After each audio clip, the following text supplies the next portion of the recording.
रात की खामोशी में जब शहर के सब चिराग बुझ चुके थे, तारक अपने छोटे से कमरे में बैठा सोचों के समंदर में गुम था।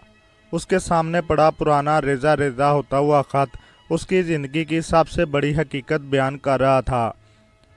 ये खत उसकी माँ ने मरने से पहले लिखा था, जिसमें लिखा था कि तारिक दरअसल उनका हकीकी बेटा नहीं बल्कि एक यतीम बच्चा था, जिसे उन्होंने सड़क के किनारे रोते हुए पाया और पाल लिया। ये इंकशाफ तारक के लिए आसमान से गिरा बिजली बन गया। उसकी सारी दुनिया एक लम्हे में बदल गई। वो औरत जिसे वो अपनी माँ समझता था, जिसके कदमों को जन्नत कहता था, दरअसल उसकी माँ नहीं थी। उसने खत हाथ में लिए रोते हुए कहा, माँ, अगर आप मेरी नहीं थी तो फिर इतनी मोहब्बत क्यों की? मगर जवाब देने वाला कोई ना था। सुबह होते ही तारक ने इरादा किया कि वो अपनी असलियत जानेगा। खत में एक पता लिखा था, लाहौर के एक पुराने मोहल्ले का। वो मामूली कपड़ों में बस के किराए के पैसे जेब में रखकर निकल खड़ा हुआ। सफ़र लंबा था, मगर दिल में तजस्सुस की आग भड़क रही थी। लाहौर पहुंचकर वो उस गली में दाखिल हुआ जो खत में लिखी थी। पुरानी तंग गली, गंदे नाले किनारे बनी झोपड़ियाँ। वो एक दरवाजे पर रुका जिस पर लिखा था आबद हुसैन, वही नाम जो खत में था। तारिक ने दरवाज़ा खटखटाया। एक बूढ़ी औरत निकली, जिसके चेहरे पर ज़माने के निशानात थे। तारिक ने आहिस्ता से पूछा, क्या ये आबद हुसैन का घर है? औरत ने चौंक कर कहा, हाँ बेटा, मगर वो तो 10 साल पहले मर गया। तुम कौन हो? तारिक ने खत आगे बढ़ाया। औरत ने पढ़ा तो उसके हाथ लरजने लगे। वो कुर्सी पर बैठ गई और आंसू बहाने लगी। बेटा, तू आबद का बेटा है। तेरे माँ बाप एक हादसे में मर गए थे। हमने तुझे यतीम खाने के दरवाजे पर छोड़ दिया था, क्योंकि हमारे पास तुझे पालने की सकत नहीं थी। हमें नहीं मालूम था कोई तुझे अपना लेगा। तारिक के दिल में तूफान मच गया। एक लम्हे में उसके दिल में नफरत, गुस्सा और अफसोस की लहरें उठने लगीं। मगर उसके बाद एक खामोश एहसास जागा, शुक्र का। कम अज़ कम मुझे माँ जैसी औरत मिली, जिन्होंने बगैर खून के रिश्ते के भी माँ बनकर पाला। वो औरत उसे अपने छोटे से कमरे में ले गई, जहाँ आबद हुसैन की तस्वीर दीवार पर लगी थी। उसने बताया कि आबद शरीफ, मेहनत कश आदमी था, मगर गुर्बत ने उसे तोड़ दिया था। उसके मरने के बाद उसका खानदान बिखर गया। तारिक ने पहली बार अपनी असल जड़ों को देखा, मगर दिल में एक खला बाकी था। कुछ दिन लाहौर में गुजारने के बाद वो वापस अपने गांव लौटा, मगर अब गांव के लोग भी बदल गए थे। माँ के मरने के बाद सब उससे दूर हो गए।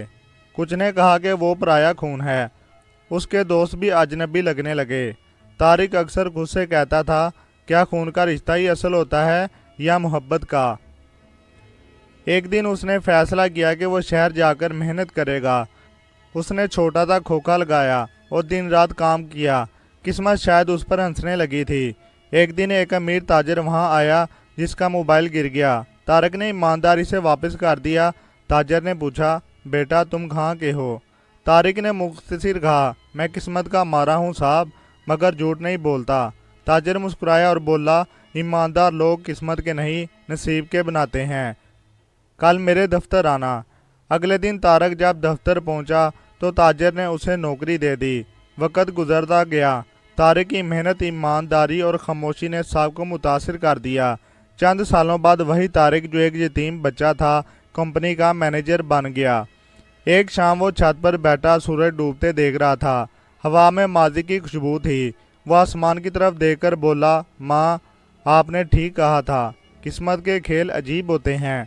कभी इंसान को गिरा देते हैं, कभी उठा देते हैं, मगर असल जीत उसकी होती है जो सब्र और ईमान से चलता है। इस लम्हे फ़ोन बजा। दूसरी तरफ वही बूढ़ी औरत थी जो लाहौर में मिली थी। वो रो रही थी, बेटा, मुझे फ़ख्र है कि तूने हमारे गुनाह को नेकी से बदल दिया। हमने तुझे छोड़ा, मगर तूने हमें नहीं बुलाया। तारिक की आंखों से आंसू बह निकले। उसने आहिस्ता से कहा, अम्मा, जो रिश्ते नसीब छीन लेते हैं, मोहब्बत उन्हें लुटा देती है। जिंदगी ने उसे सिखा दिया था कि किस्मत के खेल कभी ख़त्म नहीं होते। कुछ लोगों के लिए किस्मत अजाब बनती है, मगर जो हिम्मत ना हारे, उनके लिए वही किस्मत रहमत बन जाती है। उसी दिन तारिक ने फैसला किया कि वो एक यतीम खाने बनाएगा, جہاں کوئی بچہ خود کو تنہا محسوس نہ کرے۔ کچھ سال بعد اس نے ماں کا سایہ کے نام سے ادارہ قائم کیا۔ دروازے پر لکھا تھا، یہاں محبت خون سے نہیں دل سے ملتی ہے۔ ہر روز جب وہ کسی بچے کے سر پر ہاتھ رکھتا، اسے لگتا جیسے اس کی ماں مسکرا رہی ہے۔ زندگی کا سفر طویل تھا، مگر اب اسے یقین تھا قسمت کے کھیل چاہے جتنے پیچیدہ ہوں، مگر صبر، محبت اور ایمان سے ہر بازی جیتی جا سکتی ہے۔